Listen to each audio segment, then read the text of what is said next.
So good morning. I'm Jim Hutsinpiller and I'm with Pay Northwest. This is going to be a little bit different.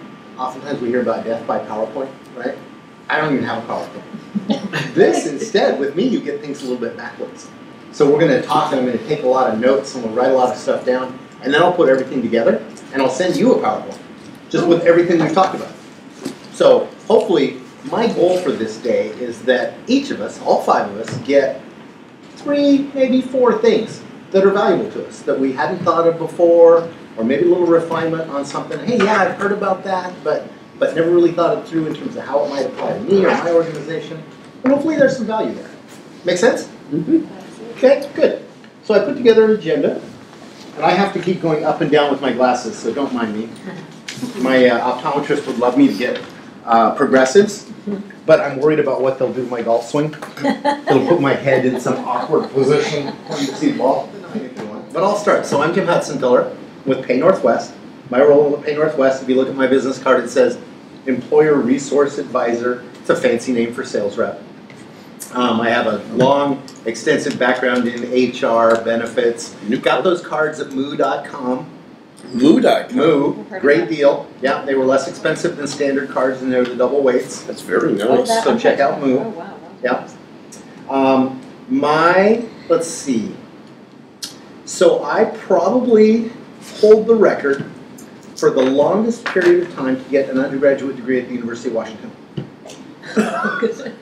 I started college in 1981 and I got my undergraduate degree in 2004.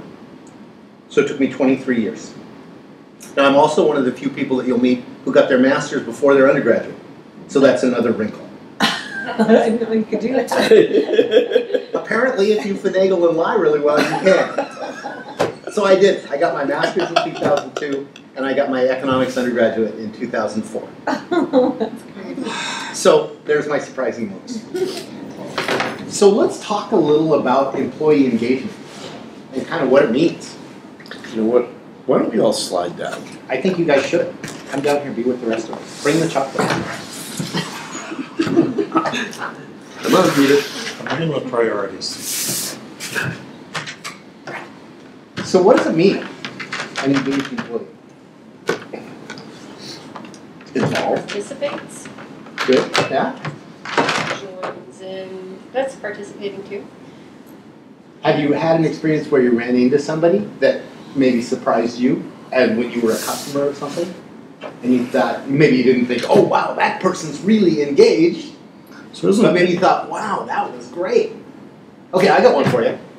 So, because I've got lots. That's Okay. part of my job here, I was right? going to say, give us an example. Always have a story.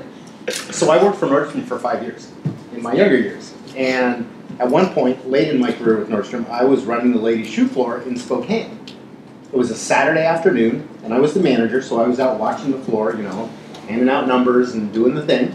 And a lady came in to pick up her dyed shoes for her daughter's wedding the next day. And it turns out that the sales rep that had worked with her had messed up the dye job. They put the wrong colors in. Lady was upset. She was from Richland, Washington, which everybody knows where Richland is, right? Mm-hmm. Middle of nowhere. So she got mad and stomped out and headed back to Richland Without shoes. without shoes. I heard about it, promptly loaded up every pair of shoes that was in our inventory in her size. She was a 13 AAA. Wow. That's long hard. and skinny. That's real hard to You find. loaded up both sets of shoes. Yeah, it wasn't both. So I was driving this little Volkswagen Scirocco at the time. I filled up the entire back seat and the trunk. Wow. I took down about 50 pairs of shoes. Now some of them were butt ugly, but some of them were very nice. But I took every single pair of shoes in her size. And so I showed up at her house in Richland about an hour after she got home with all these pairs of shoes. And I said, ma'am, we did a terrible thing. I am so sorry. I have every single pair of shoes that we have in stock in your size. And we'd be very grateful if you would pick one pair and have them for the wedding. And of course, at no charge. I didn't get paid for doing that. If anything, I lost money because I was off the selling floor, so I wasn't selling anything. But it was the right thing to do. Yeah. right? And that's kind of the story. Cannot get better advertising than a complaint customer who's satisfied. Right. So at Best that point in my advertising life, knowledge I was engaged, in my opinion. I think that was a very engaged moment. Yeah. So that might be a little over the top. But Was that because you were at Nordstrom you did that? Because of their policy of always satisfying and it was part of the culture? it was part of the culture. I was the only one that would do it. Nobody else was going to do it. It wasn't like somebody told me to do it. It wasn't like the store manager said, well, geez, Jim, you really ought to do this. I just did it. Security was a little surprised when I walked out with about 60 pairs of shoes. They're like, what are you doing? And I explained, and they said, oh, well, okay, I guess that's all right.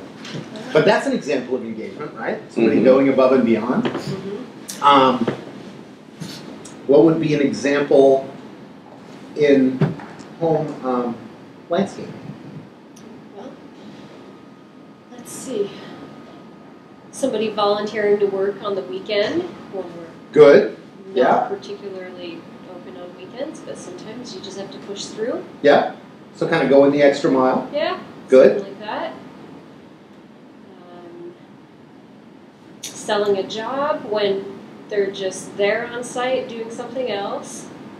Nice. I find that pretty intense.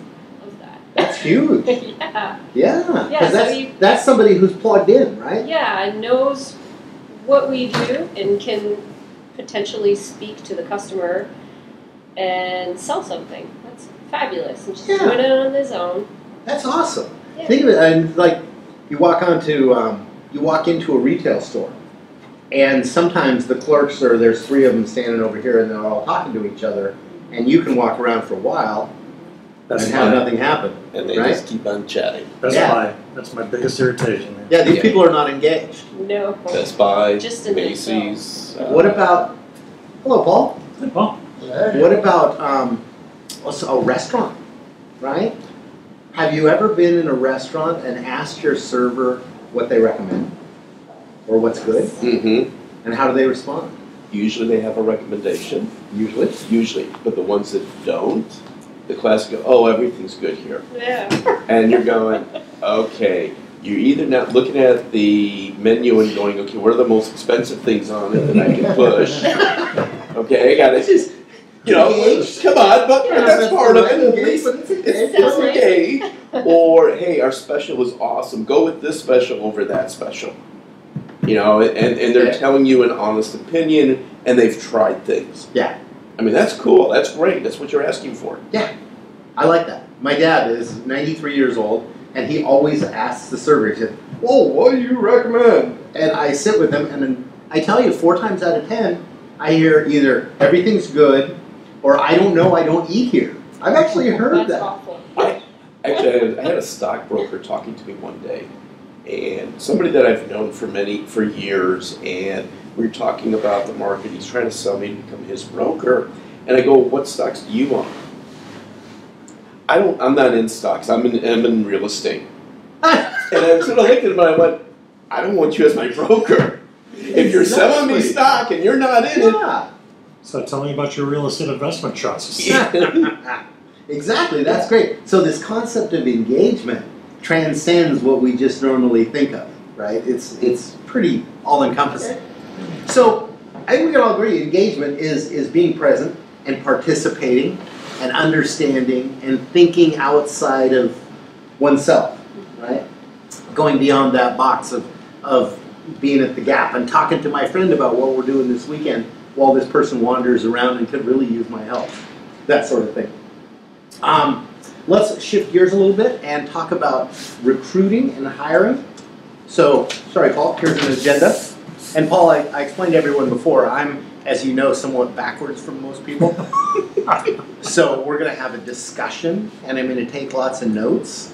I'm going to write things down, and then later, probably early next week, I'm going to send everybody back a PowerPoint with all the discussion points. Kind of grading notes? What's that? Grading notes? No, not at all. Are you kidding? You guys are grading me. But let's look at that first topic. So how do you find candidates? How do you find employees? Depending on what you're looking for. I think Wow. there's different ways to find employees, but it depends on what you're looking for. I think that's good, but let's talk I'm about looking for how we great find employees who will work for free. Yes. College and high school students. So how do we find them? Advertising. Advertising. Referrals. Yeah, one. Yep, word of mouth referrals. Let's talk about referrals. LinkedIn. Let's break that out a little bit, and I'm going to go down here and say social marketing or social media, and we'll do breakouts on that. Referrals. So where do our referrals come from? Friends. Friends. Good. Neighbors, Actual countrymen. Lend me your ears. What was that, Paul? Actual employees. Like Yeah. existing employees. Employees. Good. Professional peers. Peers. Good. The Chamber of Commerce website. COC. What about customers? Yes. I get that. Yeah. I get employee referrals from clients. I did. I'm going to say clients. I think some of these are interesting. The friends, the employees, maybe the clients. But I put little question marks on these because what do you do if one of your employees refers somebody to you and they suck? Oh, that happened a lot last year. Did it? It's awkward, right? Yes, it was. And I just said, now you know why not to refer your friends. They're no longer your friends. That's what happens. Don't do that again. Well, and sometimes, right? Sometimes, I mean, people are motivated by all kinds of different things. Yeah. But I really got to get my brother-in-law out of my basement. Oh, yeah, that. He needs a job. You need somebody to work. Oh, he'll do great. But you still got to go through the interview process. You do. still And gotta we're going make to talk that about how decision. you pick them a Yeah. little bit. But this brings up more ramifications, especially on the friends and employees side, because if you don't hire that person, how do you talk to the person that referred them, right? They just weren't right for the job. I mean, Depending on the 'Cause- person, that might be fine. You might be able to walk away from it from there. But Is it okay if I bring that a little closer? oh yeah, absolutely. Just leave me a little room to wobble in between. No. Yes. And I thought that it was just my bifocals. No, it's me. And I have terrible handwriting. So I have two sisters in my family, and they're both doctors, and I have the worst handwriting in the family. I So used apologize for I've that. taught graduate Missed your school, call. Yep. and I would tell my students, A, if you can't read something, let me know, because the handwriting's terrible, and B, I don't get graded on spelling. Well, I've got a last name Hutsinpiller. Usually I can spell okay. It's one of my few strengths. Anyway, so that's kind of an interesting wrinkle on these ones. But that referral as a source of employees, that can be tremendously powerful for a lot of reasons. Because one, it's free, right? It doesn't cost you anything, at least no cash. And two, you are likely to get pretty good candidates. Because the people that refer you people are people that ideally want to see you succeed and want to see the person they're referring succeed. So there's a nice mesh there, or can be. Social media, you said LinkedIn, right? LinkedIn. And Facebook. Facebook. Yeah. Yeah, now Indeed, Well, that's more of a, that comes up here in advertising, Yeah, yeah. and maybe Craigslist. I would just call it an online recruiting Okay. is what it really falls under. Does anybody advertise in the paper anymore? No. The only thing that's in there now, because we actually still get it, is cars. And that section has also gotten a lot smaller. Okay. But the online recruiting has taken away all the newspaper money. More of the death of print. Yeah, exactly. Okay. What else? Social media, LinkedIn, Facebook. I suppose maybe, do you use Instagram? Yes. Okay. That might be a good Oh, spot. yeah, and I just used it for that. Okay. I forgot about it. Yeah, you think it's a platform, right? Yeah. And so the people that you probably post a lot of pictures of your work on Instagram. I do. So people that follow them on Instagram and see the pictures are more likely to know other people that are interested in that. Me, I'm sorry, if it doesn't have a golf ball on it, that's not there. But Okay. I get it. I get it. Yeah. So Instagram, that could be a good one. I'm going to say organizations. What kind of organizations? Tell me what you're thinking. If what I'm thinking is, in your case, if there is a horticultural organization, you could post something within their site Oh, yeah. Yeah. or newsletter. Okay. And so I see that as another area, just organization, Yeah. based on what you're looking for or what type of business you have. That's right. I just tried that yesterday with the garden. Okay. Publications and websites. You're looking hard, aren't you? Yeah. I need employees next month. It's spring. It's time. Yeah. Yeah. With It's green time to cards. plant. Definitely. No, I mean, What about? Trump has made that an issue, right? Oh. So as It's the employers, we need to be extra careful on that kind Yep. of stuff. What about poaching? Anybody ever poach? By eggs.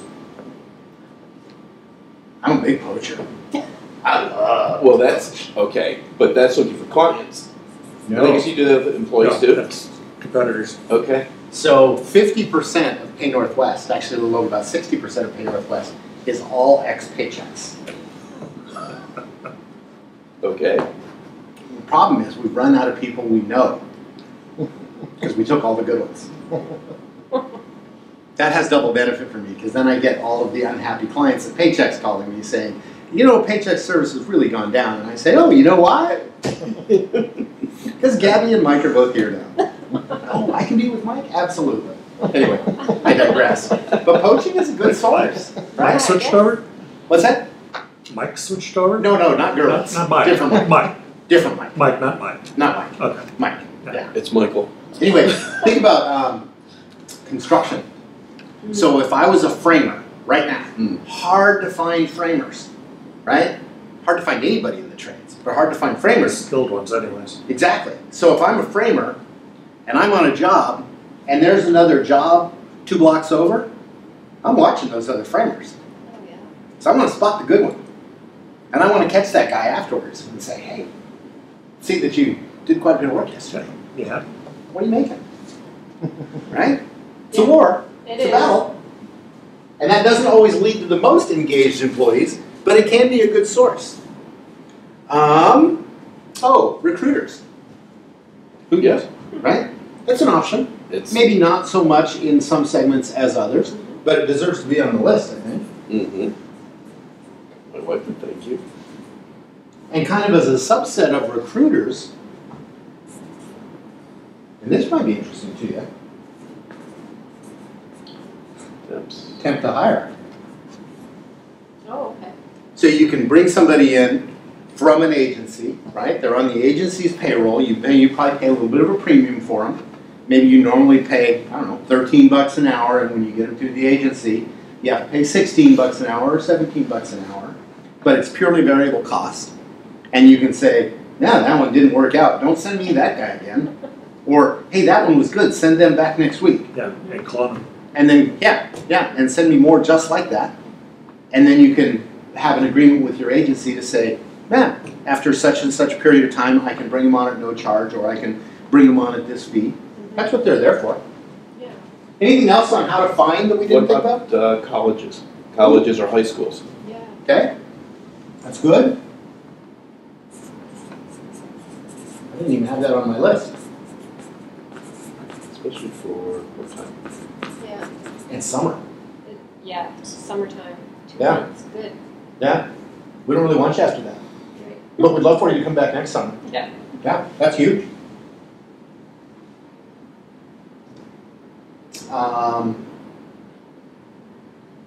Anything else? Any other sources of candidates?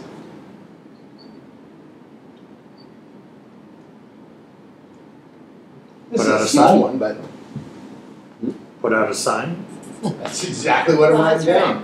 We did that. Trying to think, how else have we attracted people? Oh, and then there actually this kind of comes up here as a subset. Radio. Depending on what you're looking for and where you're looking, radio can be a good market still. I used to recruit for the fishing company where I was HR director, And some would occasionally buy a radio spot in Yakima on the Spanish language radio station. Oh yeah, my painter friend does the same thing. Yeah. That was before I built my own recruiting pipeline directly out of Central Mexico. Yeah, that was slick. We were bringing 300 to 400 people a year directly out of Central Mexico. It was a great plan, great program. Okay, so how to pick them.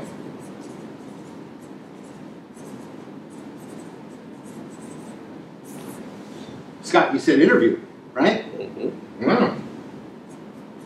We start with the application first. Oh, do you use an actual application form? Yeah, I Good. should fill it out. Good for you. Use the hard facts to start with. I think applications are important for a couple of things. They can hand you your resume. Yeah. And if the resume is accurate, it'll have a lot of the same information. But the application itself is a test if they can follow instructions, right? Can they read this and fill it out like Yeah. I wanted to? Also, you typically have some kind of an at-will acknowledgement built into your application somewhere, which is really important to have. A nice I dot and T cross. And it certainly encourages full disclosure. What else? How else do you pick them? About Skills that, well, like you said, when you poach them, you're watching their skills. yeah, but you could have a skills test, That's true. right? So I'm going to put that on. I was talking to a prospective client the other day. Interesting group. So they're a relatively small company. They're window washers, but they're the technical window washers. So these are the folks that hang upside down from the side of the Seattle Public Library 150 feet off the ground, cleaning underneath that overhang. Holy cow. Yeah, so they're fascinating. They have their office, quote unquote, it's a very small, very quaint little office, but they have a little warehouse space. And in the warehouse, they actually have pulleys and stuff rigged up to the ceilings, and they test them. There's, I've got a client who, they're handyman type work, and they have a 2-hour test that they have to take for skills, so they understand what skills they have, and then another 2-hour interview in talking about how to do things. Nice. Nice. Personality profiles. Good. Good. Let's call those individual assessments, because there's a wide variety, right? There's things that measure personality. There's, Myers-Briggs, DISC, 96 other kinds. But let's just put those under Big 5 workplace survey. That's my favorite. individual assessments. It is. And for some roles, those are super important. 97 to 98% reliability to that test. Nothing else comes close. Nice. What's the name of it? It's the hokeyest name. Big 5 workplace survey. And yet it is the most revealing. Big 5, that's the sporting goods. Yeah, that's what I was thinking too. Big 5 workplace survey. Place. I cannot think of a hokier sounding name, but I know a lot of consultants. I like to take their testing so that I know what they're doing and what tools they use. And I've taken all of Myers-Briggs, Tilt, DISC, et cetera, et cetera. There's value surveys, strength finder surveys, and that one shocked me to the core of my being. Wow. Yeah, I mean, it literally took weeks for me to recover. Learned way too much about yourself. Found your true self. And I came home and told my wife and daughter, well, this says this about me. And they went, oh, yeah. Oh. But testing like that, it doesn't even have to be that big a deal. So paychecks, I don't mean to keep using them as an example, but they're famous for using a math test on their hiring procedure, on their hiring process. And they do it for everyone, and it kind of makes sense because they're a payroll company. Yeah. But it's about a 50-question math test, and supposedly nobody ever finishes it. I've met a few people that finished it.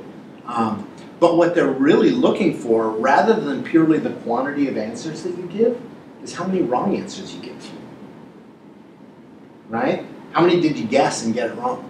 Rather than, hey, they answered 28 out of 32 is way less important than of the 28 answers they gave, only 17 were correct. which totally makes sense in a payroll environment. But there can be different kinds of things like that. And again, what we're really trying to get to is getting the right person in the right place, right? The right people on our bus, so to speak. I had a couple other things on there. Background checks. Yeah. Now that can be lots of different things. I mean, you can run a background check on someone, presumably as long as it's warranted, and do actually a credit check and those kinds of things. Or maybe that just refers to something as simple as calling the last person they worked for. And verifying, I mean, depending on how you do it, legally, if they really want to stay inside the lines, the only thing they'll do is verify their dates of employment and their position. Maybe they'll confirm why they left or not, maybe not. But I find that if you can get folks on the phone, and you get a little bit folksy with them, and you just ask them a couple of questions, most of them will answer you. You can get around HR and go right to the actual supervisor. Yeah. Yep. More companies are doing social media checks. Oh, that's a good one.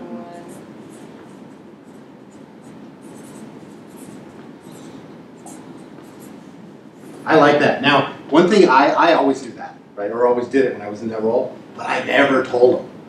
Yeah. And in fact, I needed a rule never to tell a candidate why I wasn't hired. I always just said, you know, we've decided to go with another candidate. Really appreciate it. We'll keep your information on file. If anything comes up, we'll get back to you.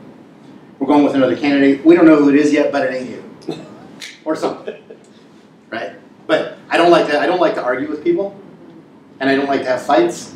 And I don't like to, you know, create cannon fodder for them to shoot at. Come back at you. Yeah. But this is great, yeah. Go on Facebook, see what they put on Facebook. That'll tell you a lot. Yeah, I had one candidate who turned out had a side job as a surrogate. I wasn't sure that was appropriate for someone who was going to go on a boat to Alaska with 60 other people for 5 months. I was afraid that they would venture out into their surrogacy business and that would lead to problems among the crew. Drug testing, that's a good one. That's an interesting one. Especially now. And you can test for drugs but not marijuana, or you can say we disregard marijuana results, or however you want to approach that. But it doesn't mean you don't want to weed out the meth heads. They tend to be a little bit less reliable, I've found. Just personal experience. It's good to know. Yeah, it's amazing I managed to make it to the clutch meetings, isn't it? Anything else? Any other tools and how to pick them? Out of a hat.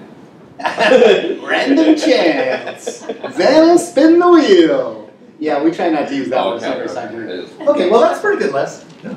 So I'll put that one aside. We can add to it if we think of more.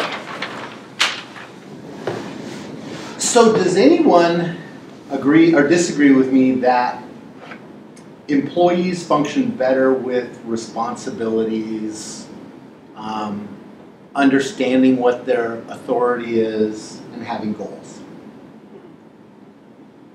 This is actually a point of conversation that I have with almost every CEO that I consult with, in helping them to try to understand that their primary role, the most important role they have in their organization, is to own the vision of the company. They don't necessarily even have to come up with it, but to own the vision of the company and then to communicate that so that everyone throughout the ranks of the organization buys in and understands how their role contributes to the group achieving that vision.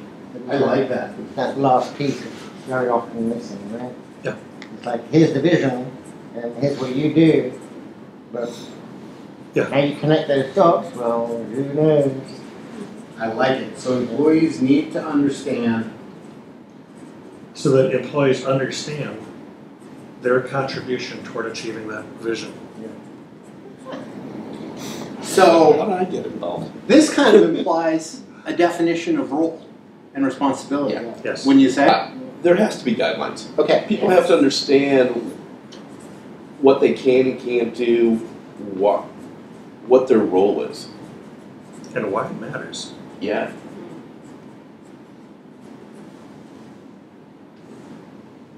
Where's the most common place you find this, or could find this? Job description. Oh, bingo! Isn't that part of the interview process? I don't have a too? quarter, but here's. Okay, thank you. Well, in my view, job description goes all the way back to the very beginning, Right. before you start recruiting. Notice how he's kind of hogging those things all at his end of the table. You know, a few more questions. It's okay, you're doing fine, don't worry. So, job description. And I don't want to spend a ton of time on this because we could go really deep on this topic and we could spend an hour and a half on it and barely scratch the surface. But I think there's parts of it that are too important not to have as a little bit of this discussion. So define roles and responsibilities. And I have my cheat notes all the way over here, of course. You can move it to the table if you want. I don't want to do that. Then we can read upside down. If I move around, I stay a lot less nervous. Got it. Are we making you nervous? Always nervous. I was going to say, imagine if there were 100 Energy. people. That's not nervous, that's energy. I turn into a pool of jello. I find that hard to believe. This is kind of part of roles and responsibilities, but I would break it out separately just because it's worth it. Authorities. So what can people make decisions about and what can they not make decisions about? I think being very clear on that is pretty important. So in other words, you were allowed to make the decision to take all those shoes to that customer. Yeah. Did you have that authority? Yes, because he had the responsibility to satisfy that customer. That gives him the authority to do what is necessary. That is what I chose to believe, And that's what the company which is gave why I you. did not ask permission. That's what the company gave you. Smart. Well, security essentially gave it to me when they let me walk out the door with 60 pairs of shoes. Right. Yeah. You did Sorry, come back. you missed right? the story. So when I was working at Nordstrom, this was many years ago, I was over in Spokane managing the ladies' shoe floor, and a lady showed up to pick up her shoes for her daughter's wedding the next day, and they were dyeables, satin shoes that get dyed to match the dress, and my sales rep messed up the order. And so the lady stormed out and left and drove back to Richland, which is where she lived. And so I loaded up my car with every pair of shoes in her size that we had in the store, and drove to Richland and was there an hour behind her, let her pick out a pair of shoes and keep them. So we were talking about engaged employees. And at that particular moment in my life, I was actually engaged. Wow. Amazing, isn't it? Yeah. That I was ever engaged. Wow. And what was your name? And then Sorry. no discussion along these lines is complete without talking about goals. Goals, absolutely. And strategies. Smart. Right? Should we review SMART goals? Specific, measurable, actionable, achievable, Well, that goes with the realistic. allocable. There's the A goes lots of different directions. Yeah. The R can be realistic, and T is with a tracking mechanism, or some people refer to as being time bound. But if you can't, my easy explanation of goals is if you can't put up a graph and tell me what percentage of the goal is done, then your goal is not written correctly. And it might be 0 or 100. It could be a binary, but you need to be able to tell me. And it needs to, so you got to be able to back up objectively, and it has to fit within this context. Right? It's got to be within my areas of responsibility.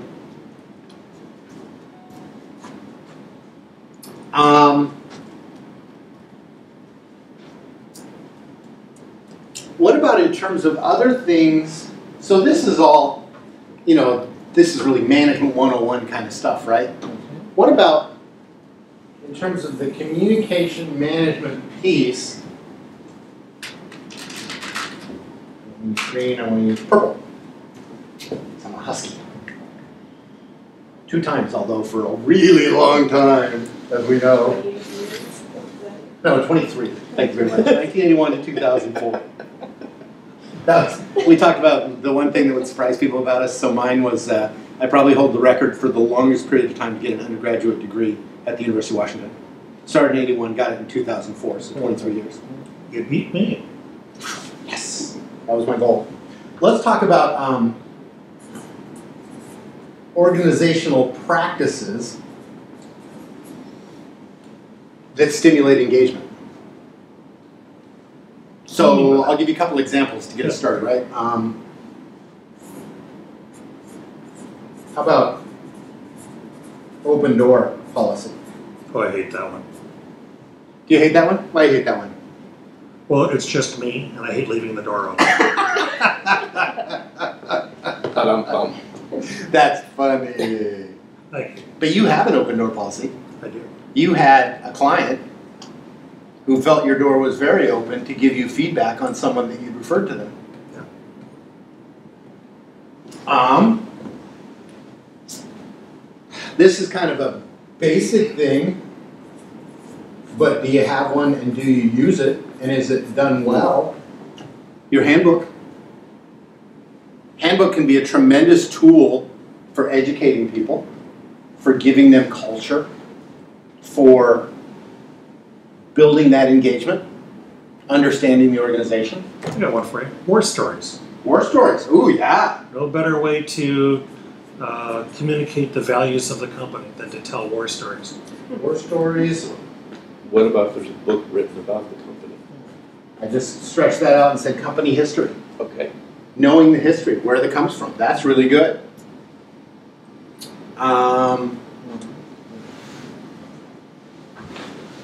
What about coaching and mentoring? Right? When you bring somebody in, do you coach them? Or do you just say, hey, I hired you to do this job, do this job? Have fun and guess. No. Yeah, exactly.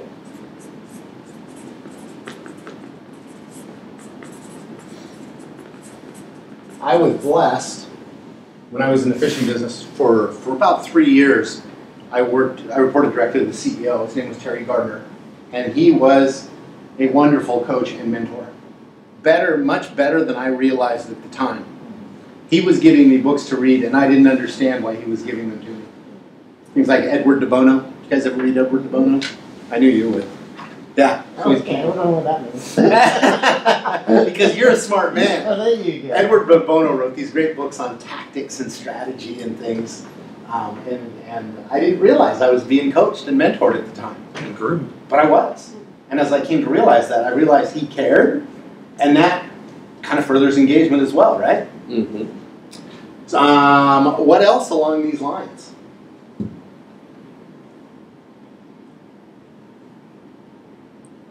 You ever have employees get together, do events?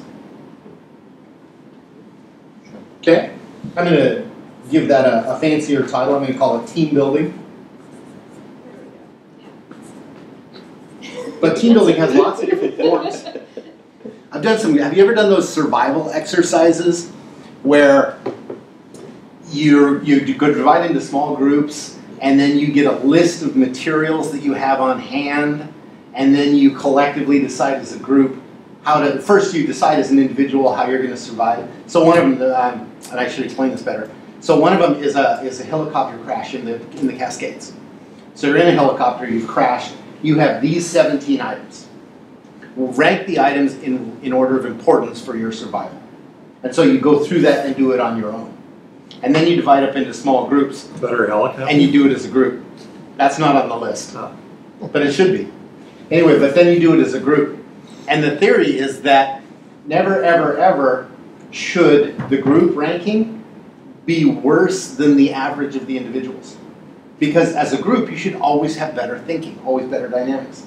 But what's interesting is that is not always how it plays out. Sometimes you get a dominant individual who takes over a group and leads them down the wrong path. It's like a focus group. Exactly, exactly. But that's an example of a team building exercise. I've done that one a few times. It's a lot of fun. We did one once that was a fire in the Australian outback.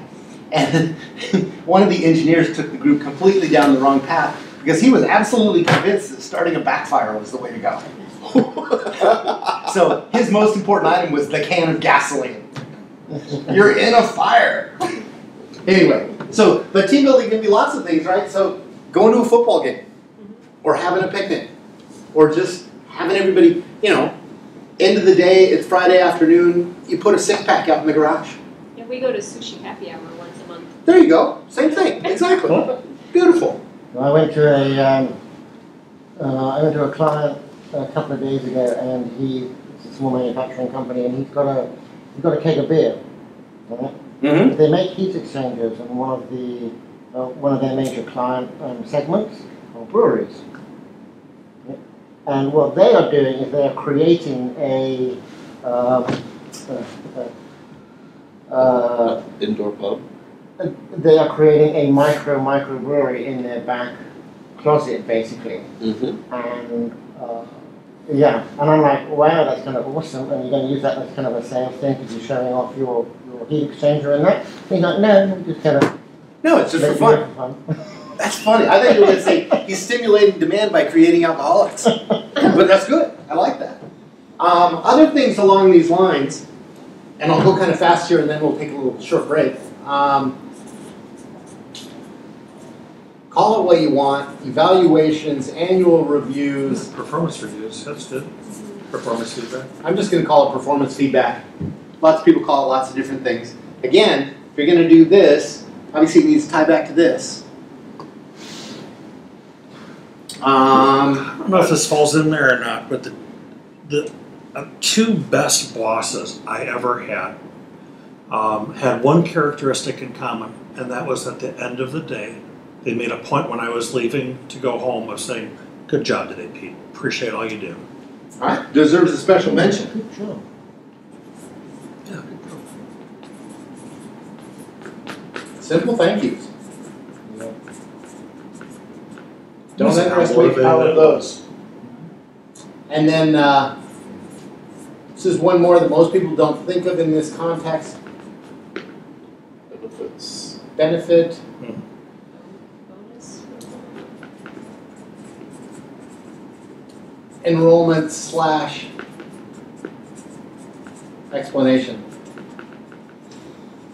Lots of people go to the trouble and the expense of offering benefits to employees. Very few people take the additional step of truly explaining to the employee and working with the employee to figure out how to make maximum use of those benefits.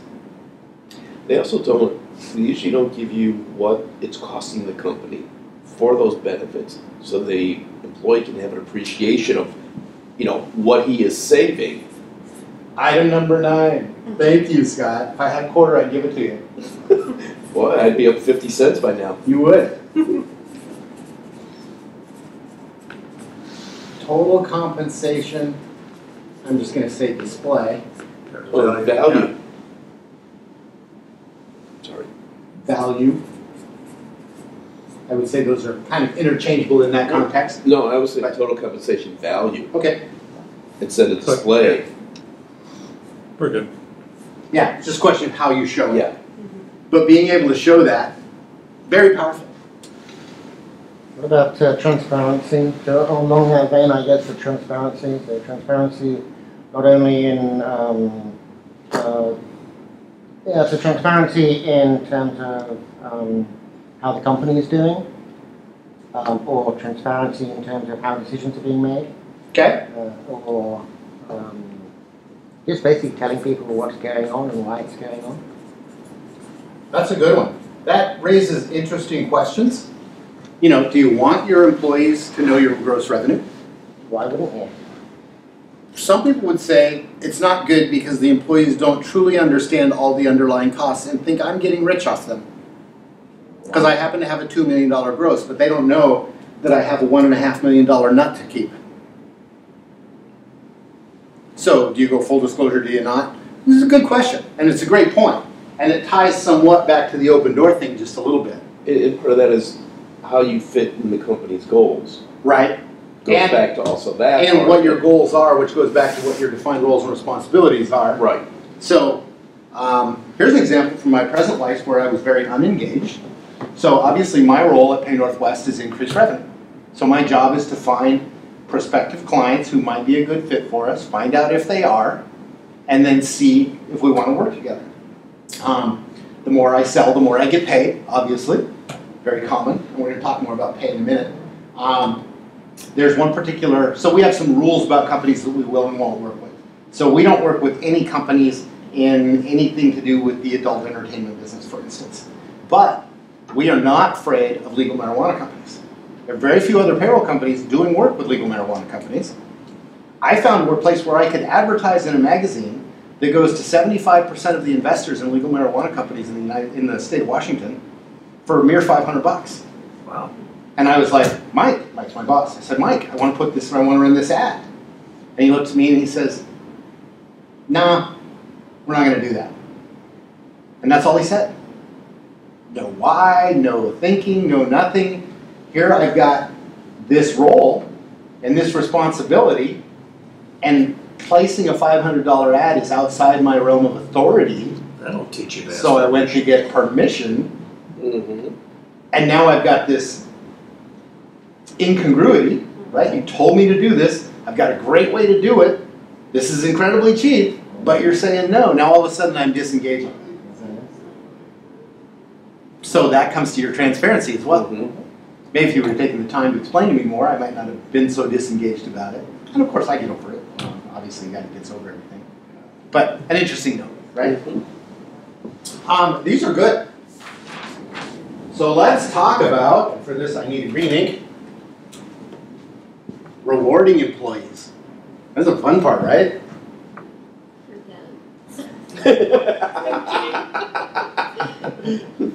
It's good to see a smile on their face. It depends on the cash flow or not. Yeah.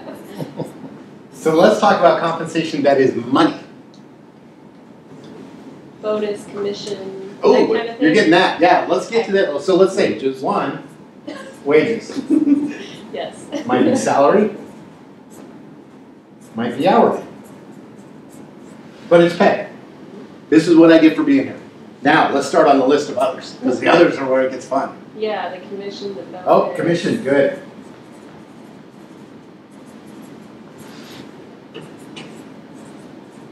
Yeah, on the wages, that could also be piecework.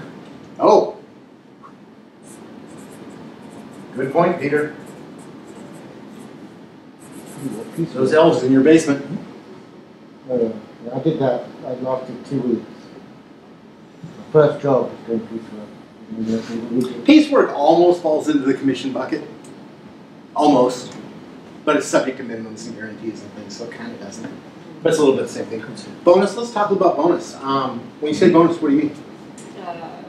End of year bonus. End of year. Reduce subsets. Quarterly. End of year. Ooh, quarterly. I used to work for a company in the north central part of I was in the north central part of the country. And the bonus plan was based on the number of new intelligent controller cards we were able to sell into computer server manufacturers. Can you think of a single computer server manufacturer in the north central part of the country? So that was a wonderful exercise in demotivating the entire region. A friend of mine went to work for Salesforce.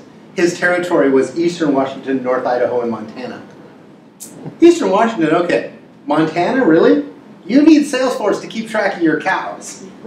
Which ones you've massaged and which ones you haven't. So bonus, quarterly, I had ran into an interesting bonus. I've seen tons of this stuff, right? And I get a little jaded, and sometimes I start to think I've seen it all. I'm talking, this is that same window company that I was talking about before. They have a thing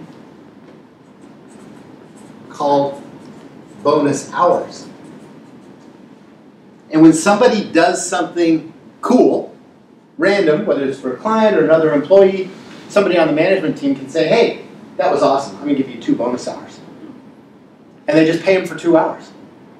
It's kind of cool because it's not hours worked, so you don't pay L&I on it, right?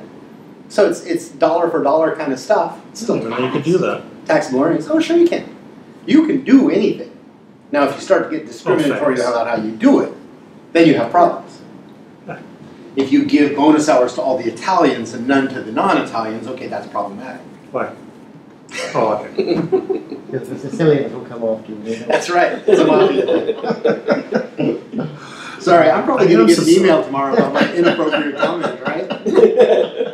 Oh, yeah, let me write that one down. But I thought that was really interesting. Yeah. And it's really cheap. Oh, and that reminds me of another thing I want to add to this.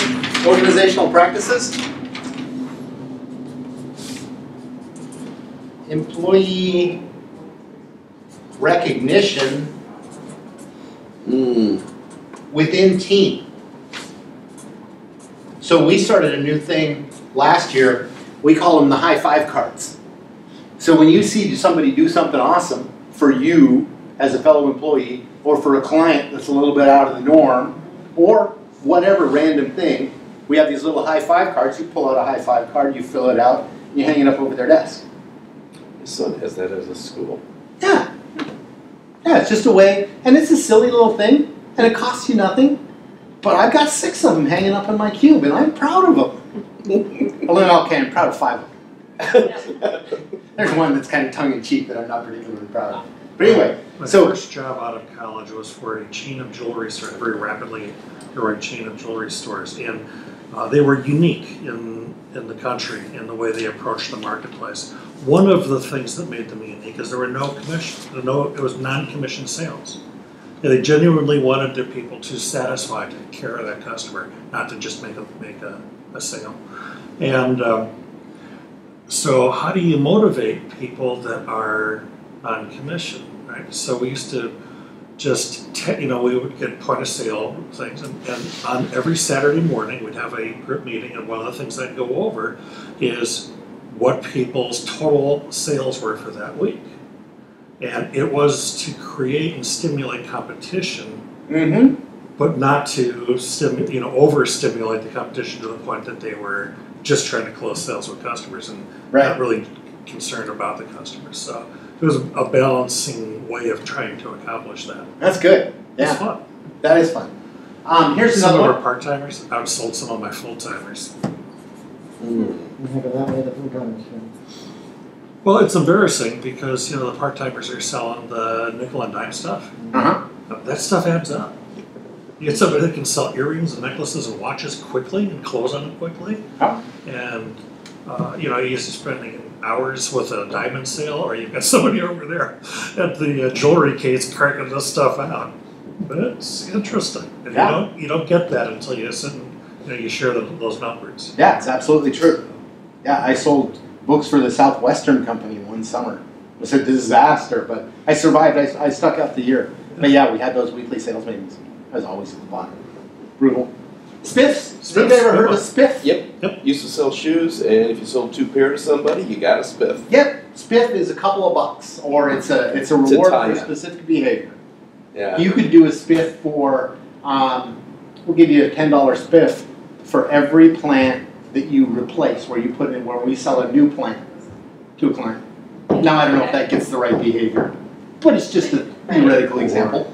If someone's buying 10 plants, you're able to sell them 20 plants. Yeah. So it's that added spiff. Or if you Doubling do the order. doorknob hangers for every customer that came from hanging those doorknobs. Ooh, that's a good one.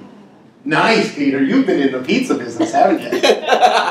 I knew you were moonlighting. You know where I got that one? I watched the roofers. You know how in an old neighborhood, Oh, yeah. they'll just come in and it's like the whole neighborhood gets a new roof within a year or two. Yeah. That's just the age of the roof. Yeah. Right? And I watched those roofers come in and put their doorknob hangers. That's good. No, I saw Domino's doing that, I think, last year. Really? Yeah. Well, they've been doing that for years. Have they? Oh, you're right. The pizza companies do it all the time. It works. Yeah. That's a great little market. Especially when they do it around Super Bowl time and NC2A playoffs and the timing. I asked one of the not the roofing guy, but a different kind of contractor. He's actually underground sprinkler contractor. Flyers and cars. What's the secret of his success? And he says, when we're out giving an estimate for something, I knock on the doors on either side. And he says, we're out here doing an estimate for these folks, and happy to do one for you too. I notice you don't have a sprinkler system. Would you like a free estimate? Why not? Says, I'm already in the neighborhood. Why wouldn't I? Yeah. No, that totally makes sense. Yeah. And even if you only get a 50% uptake ratio on the resumes, or on the estimates, and then a 25% closing rate on those, you're still increasing your revenue by 15%. Pretty easy. That's pretty good. His numbers were higher than that. This isn't something that's going to apply to everyone, but it's something that's worth a discussion. And that's deferred compensation. So this can be as simple as an agreement between you and a key employee to say, if you stay here 3 years, Peter, I will give you $5,000. Okay, make it meaningful to you. If you stay here 3 years, I'll give you $15,000. Now, when you look at that as a business owner, you think, well, that's $5,000 a year. It's a pretty substantial increase, but boy, he's a good guy. He's generating a lot of revenue. If he would do that, it would be worth it. But here's what the employee sees. So from the employee's chair, I'm sitting over here. I've just gotten this agreement. We just drew up a simple little agreement, had our lawyer review it, of course. And I think, all right, if I stay here for 3 years, I get 15 grand. Well, you know, that's cool. A year later, it's not like, well, I've earned 5,000 of it. It's just, okay, now I stay here 2 years, I get 15 grand. And a year after that, in their mind, It's 1 year. I stay 1 more year and I get 15 grand. So you get this increasing power of leverage. Isn't it like stock options? You know, we're going to give you stock options, and Options are a as little long as you different. hear, but isn't that still the same type of With an deferred option, compensation? so the way an option works, you get granted the right to buy stock at a set price, Right. called a strike price. And so it has to be a publicly traded stock, obviously. So I got stock options at Paychecks, and I was there 8 years, and for 7 years, 51 weeks, my options were underwater. The stock price was always lower than my strike price. 2 days before I quit, they floated, and I executed. I got a nice little $1,000 kiss as I gave my notice. It was kind of fun. Obviously, that's not what stock options are really for. Right. Stock options, I mean, it's a publicly traded company environment. So it's another example of demotivated because they didn't adjust their yeah, they benchmark never reset the strike price. They didn't price. care enough to do New that. options that I got didn't have a lower strike price. Yeah, exactly. That's good. That's unengaging, right? What you can do in a smaller business, you can do things like stock appreciation rights, SARs, or phantom stock. So I'm going to give you 10 phantom shares in my company. You're not going to get to vote. You don't actually own anything, but you will get the same dividends that a holder of shares gets. You'll get the same dividends per share that I pay myself. So you can do that. You can do simple things that are even simpler than that, like, hey, for every, we're going to put in 10% of new revenue. So based on our revenue growth this year over last year, we're going to take 10% of that revenue growth and we're going to put it in a bonus pool. And we're going to divvy that out somehow. And you can have different mechanisms to divvy it out. You can use it different ways. So along that compensation line, one of the things that I've seen in companies over the years is they focus on what motivates people. And they don't seem to understand that as significantly and oftentimes more so, it's what demotivates people. So in the late 60s, there was a study that was done, a gender-based study, that was done on compensation. And it was found that, generally speaking, an increase in cash was more motivating to females than to males. But a reduction in compensation was far more demotivating to males than to females. And people put together entire pay strategies based on that, which... Interesting. It was interesting. It was horribly exercised in what they did to manipulate that, based on that information. But I think it is still generally true today when people look at that stuff.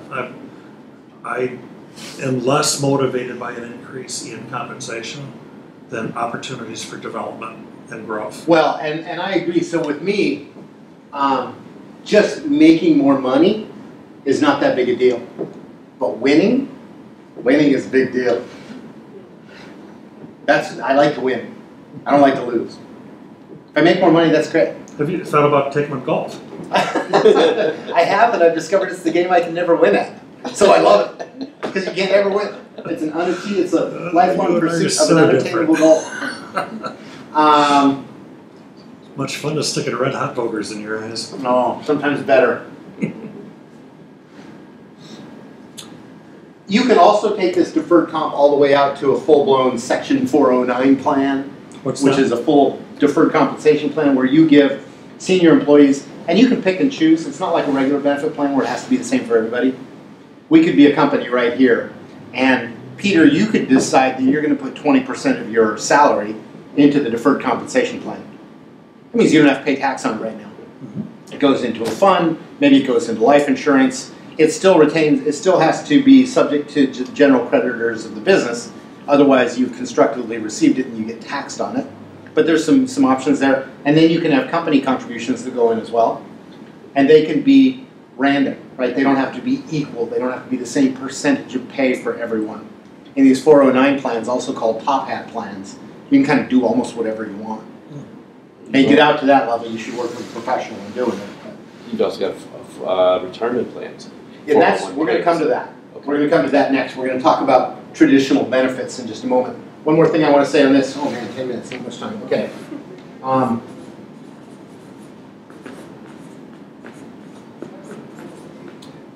You always want to make sure you're in the ballpark on what you're paying folks, right? So compensation surveys is one tool to do that. You can do lots of different kinds of compensation surveys. You can ask the businesses on either side of you what they're paying their employees. That's a compensation survey in a way. There's lots of organizationals. Horticultural's probably got some compensation data that can be available to you as a member. Yeah, trade journals are often, or trade journals, trade organizations. Also American Compensation Association down in Scottsdale. Yeah, Washington Employers, now Archbright, another good source of data. So lots of things there. I'm going to let's bang through traditional benefits kind of fast.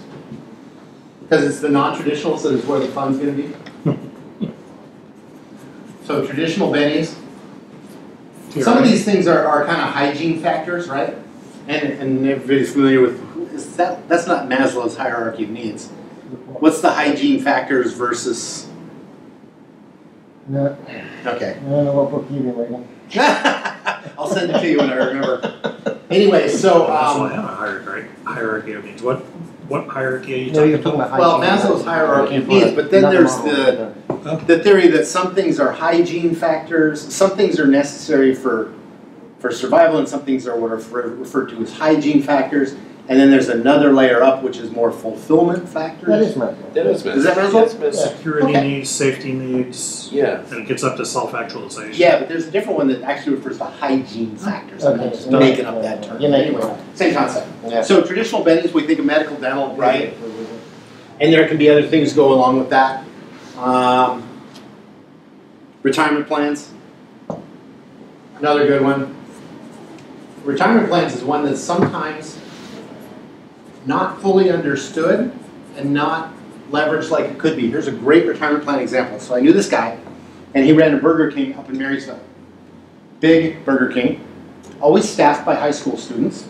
He was the only guy that worked, the only adult, well, no, I take it back. He had two managers that were also adults. They were in their 30s. And this guy was in his 50s. And he had no retirement plan in place. The ideal characteristic for him, for a successful employee, was somebody who started as a freshman in high school when they turned 15 and were legal to work, and stayed with him all the way through high school. So he got 3 years out of that employee. So I put this idea on the table to him. I said, you can do something special with a 401k plan. You can set up a 401k and you do a match. You do a dollar for dollar match to 4% of pay. None of your high school kids are going to contribute. You and your two managers are going to be the only people that put their own money into the plan in all likelihood. Then there's an additional way to fund a 401k plan through profit sharing. You do profit sharing into the plan and you use a 3-year cliff vesting, which means that the employees who receive profit share dollars into their accounts don't actually own any of those dollars until they've been employed for 3 years. This was the ideal profile, right? Mm-hmm.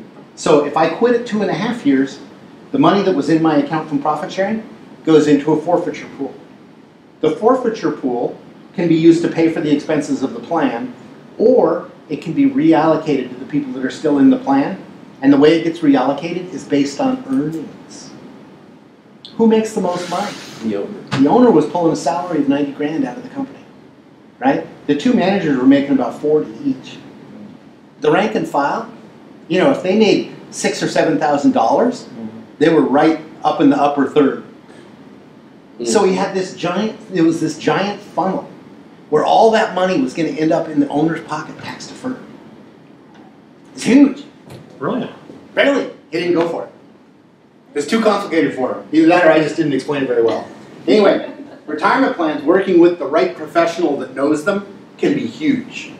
Maybe there was too much temptation for him or her to fire the people just before their 3rd-year anniversary. Well, there's that too. There's that too. But I couldn't help but think it would be tremendously rewarding for him because he's able to provide this work experience to these young people and give them an opportunity where all of a sudden, like magic, when they were ready to move on to the next stage in their lives, they had $2,000 or $3,000 saved up. They never knew it was there. And they never knew it was there. Yeah. Right? It's just like, oh. And now I've got money, I can go get an apartment. I can get clothes, I can get tools. I can go off to college. But only if they made it that full 3 years, if they met that hurdle. Well, there'd be tax consequences to cashing out those long-term dollars. But even Oh, if they sure, there is. carried But over, when you're 18 years old and you've got very little income, your tax consequences are pretty small. True. Yeah. Time offs. So lots of different ways to do time off, right? Some people have vacation time, sick time, personal time, bereavement time, jury time. Some people just work all the time. It's all myths as far as I can tell. I personally am a big fan of PTO in one bucket. All your paid time off in one thing, use it how you want. I'm a big fan of that because I don't get sick. I quit drinking 9 years ago and I haven't been sick since. So why does my fellow sales rep Steve, who gets sick about 1 day every 2 months, we have the same salary, he gets this extra time off that I don't get. How is that fair? That's a demotivator, right? And then ancillary benefits. So generally the ancillaries refer to things that employees can buy. Think of Aflac, right? Aflac. I kind of prefer the Colonial products to the Aflac products, but they can be all good. Now some of them are not good. So intelligent shopping is important. But it's a great way to offer employees something that not all of them might need, but some of them might need. Anything else on traditional benefits? Insurance? What's that? Insurance? Well, I got medical dental. Oh, sorry. So let's, and you life can insurance extrapolate for that out into the officers, yeah. LTD, STD, that's short-term disability, Peter. Just to be clear. Thanks. So let's talk about non-traditional benefits. Now to me, this is really kind of where the rubber meets the road on employee engagement. So what are the things we can do, maybe that don't cost a lot of money, that might make a difference and help get our employees more engaged? Like the professional development we talked about earlier. Professional development, good.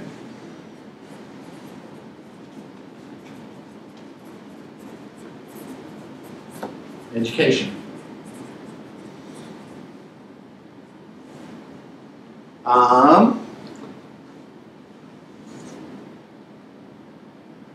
Has anybody heard of an HRA? Health Reimbursement Account? Oh, yeah.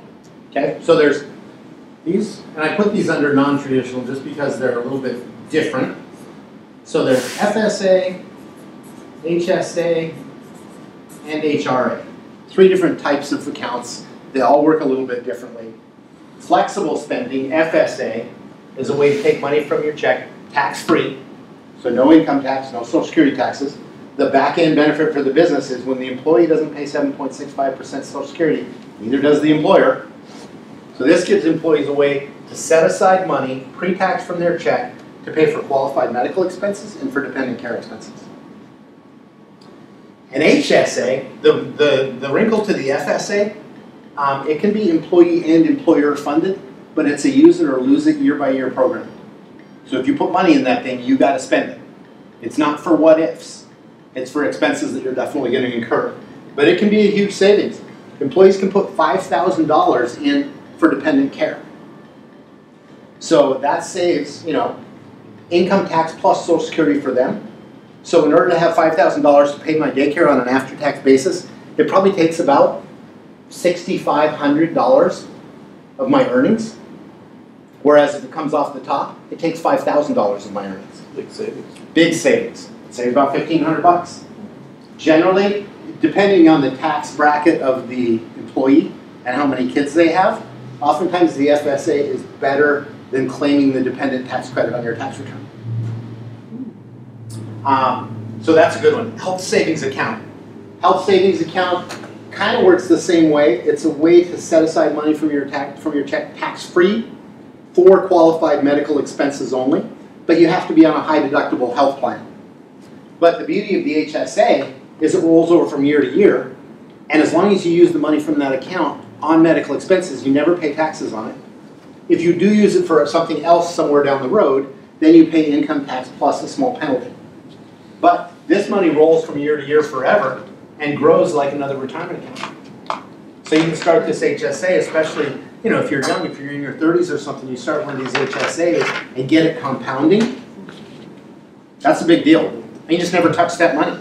And then when you're 80, you've got this nice nest egg for medical expenses. And then HRA, now that's a little bit different. That's a health reimbursement account. That is an employer-funded vehicle only. Employees don't put money in. But it is a way for small business owners to reimburse employees for a portion of their medical insurance premiums. So for small businesses that can't afford to do full-blown health insurance for their employees, because it's expensive, we can say, okay, if you get insurance, and it's the right kind of insurance, you have to have insurance that covers essential benefits and these kinds of things. So you should talk to somebody to work out the details on how that works.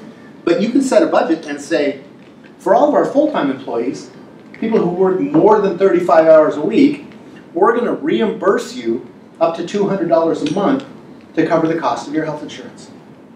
Or $100 a month. Or $300 a month. You set the limit. So you've got this defined budget. And you give that to them completely tax-free. So if you're giving me 200 bucks, it costs you 200 bucks to give it to me. Not $215 because you had to pay the Social Security taxes too. And I get 200 bucks from it, not 150 because I paid my Social Security taxes and income tax. So it's straight across, very powerful. Other non-traditional types of benefits. I mentioned this in the flyer. I'm going to start going really fast. And if anybody needs to go, I'll completely understand. Anybody heard of Section 132? These are commuter benefits. So if you have employees that have to pay for parking when they come to work, you can set it up so they pay for at least a good chunk of that parking with pre-tax rather than post-tax dollars. It can also be used for transit passes, ferry trips, light rail. All of your commuter expenses can be run under Section 132. It works just like a 125, which is an FSA, where all the money is completely pre-tax. Again, you're taking small gains, right? For the employee, it saves them, if my bus pass is 100 bucks a month, well, I've got to make 130 to pay my 100. But if I'm under a 132 plan, I only got to make 100 to pay my 100.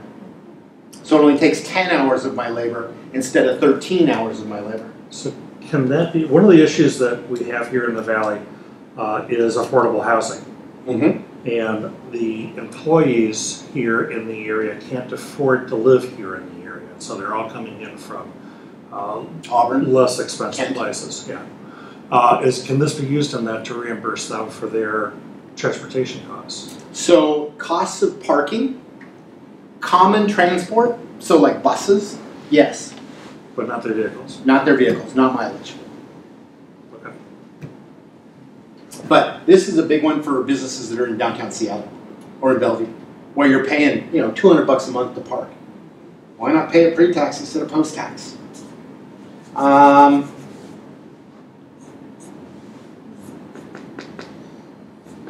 Employee discounts. If you're providing a service or a product that your employees can use, you can give them a little discount. Helps keep them a user of your product. An employee who uses what you do is more likely to be engaged, right? Because they can tell a customer, oh yeah, no, I had that chicken almond bean last night. It was awesome. You got to try that. Which is a lot different than, either of the specials is good. That was one of our engagement discussions. So that was not the motivator for being in the women's shoe department? No, it was not. Although there was a day, We had a promotion when Easy Spirit shoes first came out. There was a big promotion about how comfortable they were. Yeah. I wore a pair of Easy Spirit 1.5-inch pumps on the floor all day one day. Don't tell everyone that, because not everyone needs to know. We will not tell anybody for a small monthly stipend. Wellness. Another good one. So we just started a new program this year. Everybody got Fitbits, and they're collectively monitored for steps. And if you hit a certain amount of steps for the month, you get $50. That's a Cool. cool one. I like that. $50, right? It could be $20. It could be $10. The amount of the dollars is a lot less important than winning, at least the way my brain works. And the huge benefits out of wellness, I mean, we know, right? Less absenteeism, less tardy, better health, lower insurance costs, or these things right together. Does that also include payment towards gym? Could, although that's likely to be a taxable reimbursement, Okay. but you absolutely can do a gym reimbursement through a wellness program. Can you do it through any of the FSA, HSA, HRA? Generally, no. Okay. No. Good question. Excellent question. What else did I have in there? Oh, this is one that we're starting to hear a lot more about, and then I'm going to wrap up. Student loan assistance. If you read the trade rags and you see what's going on out there, it's becoming more common in some of these bigger companies, especially the ones that do a lot of college recruiting, to offer some kind of a student loan package. Whether it's an annual payment towards principal or something, you could combine a student loan program with a deferred comp program and say every 3 years that you're here, we're going to pay $5,000 towards the principal on your student loan, or $2,000 or $1,000, whatever your numbers are. But there's ways to do that. And people, I read the stats on the amount of debt that people are carrying coming out of college. It's staggering. Just staggering. 6 figures plus. Oh yeah. Yes. Yeah, for undergraduate degrees in psychology and sociology. I should be careful. I'll get chastised for lambasting psychology and sociology. As an economics major, I have No, to. I don't think they'll get lambasted, but they will try to understand why you feel that way. Good. I'm going to leave one last thing here, and then I'm done. I'm going to say silly little reward programs.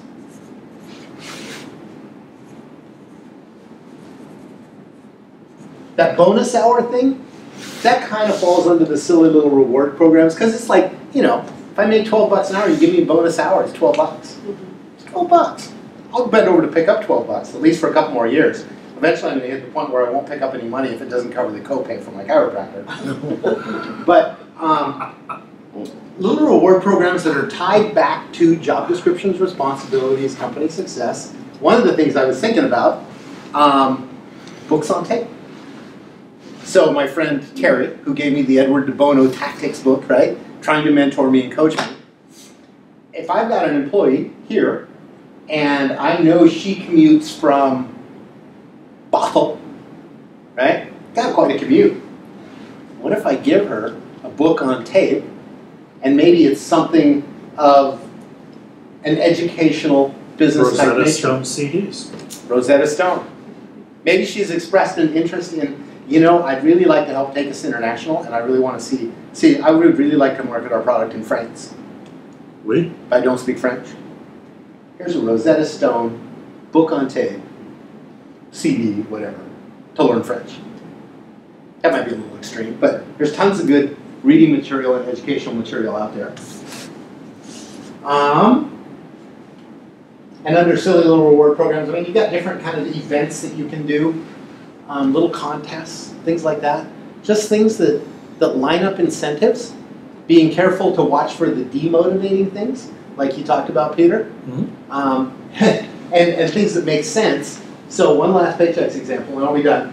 So one of the products Paychex has is a pay card, and we do the same thing. It's a loadable debit card that your employees that can't have bank accounts for whatever reason can put their pay on.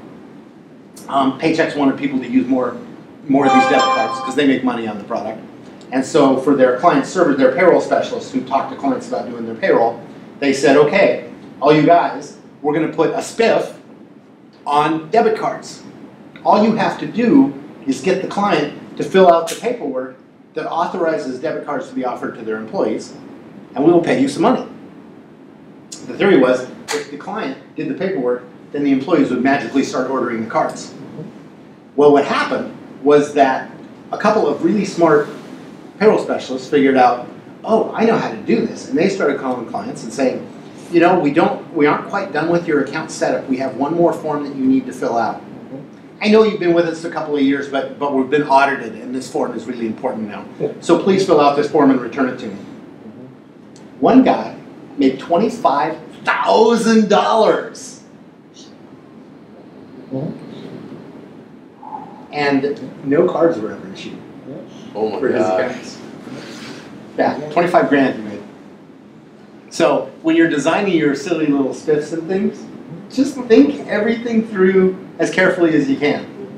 Maybe you could be a bank and incentivize your clerks to open bank Multiple accounts. That'd be a great idea. Yeah. I happen to be the holder of 2 Wells Fargo checking accounts. Yeah. One of them has $100 in Did it. you know you opened them? I did. Okay. I did. I had multiple accounts open with Wells Fargo. Yeah. Unbeknownst to you?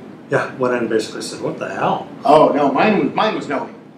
Yeah, I was in the branch and the guy talked me into opening this extra account because if you ever go off direct deposit, they're going to charge you for this account, even though you've been a client for 40 years. Actually, I did branch manager Oh, a we've- favor. He we've- needed one more to win a contest. Yeah. It's the end of the month. I said, okay, well, here, I'll put $100 in the account if you can win. Yeah. And we'll close it later.